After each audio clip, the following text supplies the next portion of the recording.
The new antagonist in Young Sheldon Season 6 has an effect on Sheldon in The Big Bang Theory in addition to what happens in the prequel.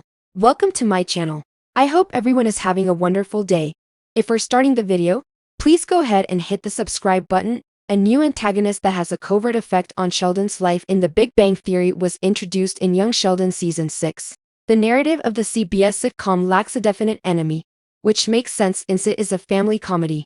Instead, it often uses its episodic plot to highlight the experiences of Sheldon and his family. However, Mary's conduct changed when Pastor Jeff dismissed her, and she became less involved with the congregation, which indicated that the church had been the Coopers' main enemy. Sadly, in Young Sheldon Season 6, despite their success in keeping their distance from the cult, a new antagonist has surfaced. With Sheldon's school experiences, Young Sheldon Season 6 is also handling a storyline apart from all the Cooper home turmoil, amid George and Brenda's suspected continued affair and the impending birth of Georgie and Mandy's kid. The young prodigy has been diligently laboring to construct his grant database project. Regretfully, considering how profitable the project may be, Sheldon has encountered several difficulties as a consequence of it, one of which reveals the identity of the new nemesis in the Big Bang Theory prequel. Since East Texas Tech's demands began to put the project in jeopardy, Sheldon has been trying to launch his grant database on his own.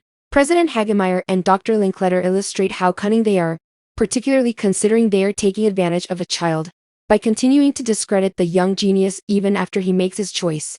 This demonstrates that East Texas Tech, who irritate the main character in the CBS sitcom, is the new antagonist on Young Sheldon Season 6.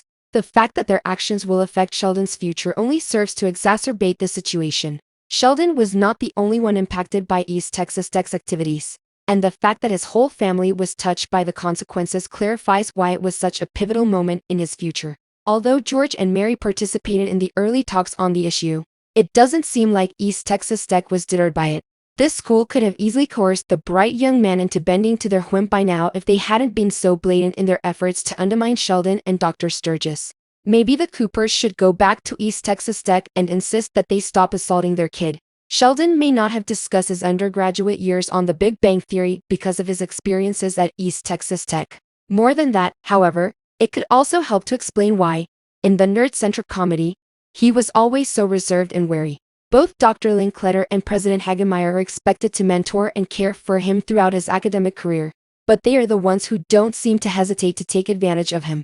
The audacity with which both of them are taking advantage of Sheldon in this manner is terrible.